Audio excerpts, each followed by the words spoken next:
Dan untuk membahas lebih lanjut terkait penetapan Ronald Tanur sebagai tersangka kasus pembunuhan kekasihnya, sudah bergabung bersama kami psikolog forensik Reza Indragiri.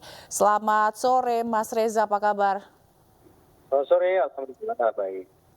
Mas Reza, update terbaru bahwa ternyata tersangka ini dikenakan pasal pembunuhan yang selama ini memang sempat bikin heboh begitu ya, karena tersangka tidak dikenakan pasal ini. Menurut Anda, apakah ini pasal yang benar-benar sudah tepat untuk tersangka?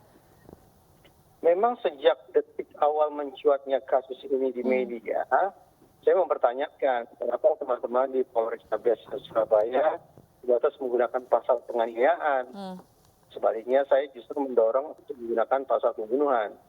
Nah, waktu itu saya membayangkan tampaknya pihak Polrestabes berasumsi karena kan tersangka ini menenggak minuman keras, maka diasumsikan yang bersangkutan kehilangan kesadaran, tidak bisa mengendalikan perilakunya, sehingga perilaku kekerasan yang dilancarkan terhadap korban betapapun sangat-sangat brutal, tapi tetap dianggap sebagai perilaku yang tidak disadari oleh tersangka.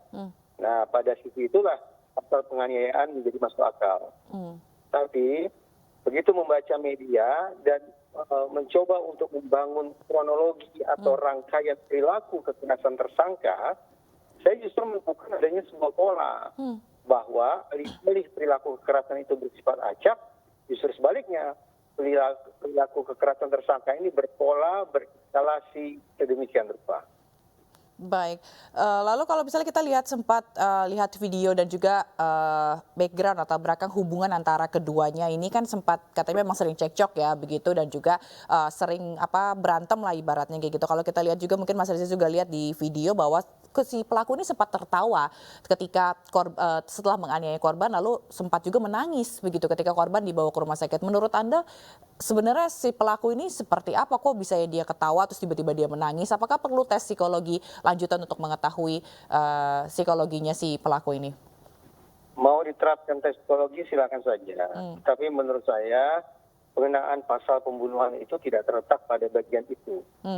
Teman-teman di kepolisian menggunakan pasal pembunuhan sekali lagi karena saya sendiri memandang ada pola kekerasan yang bereskalasi. Misalnya, awalnya tersangka ini melakukan serangan terhadap bagian bawah tubuh korban, yaitu kaki. Tapi pada tahap berikutnya, tersangka menyerang bagian atas tubuh korban, yaitu kepala. Secara awam saja kita bisa bayangkan bahwa serangan kedua, yaitu ke bagian kepala, akan berakibat lebih fatal daripada serangan ke kaki. Berikutnya, pola kekerasan bereskalasi juga tampak ketika tersangka awalnya menggunakan tangan kosong.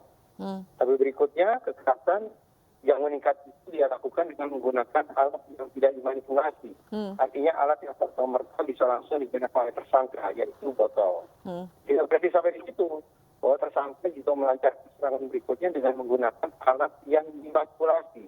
Artinya alat yang harus difungsikan terlebih dahulu, dinyalakan terlebih dahulu, digerakkan terlebih dahulu, agar kemudian bisa menyasar korbannya dengan cara-cara yang brutal.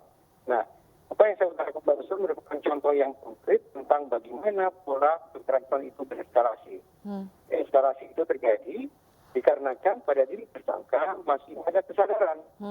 Kesadaran yang sesungguhnya memungkinkan bagi dia untuk menghentikan atau menurunkan bobot kekerasannya.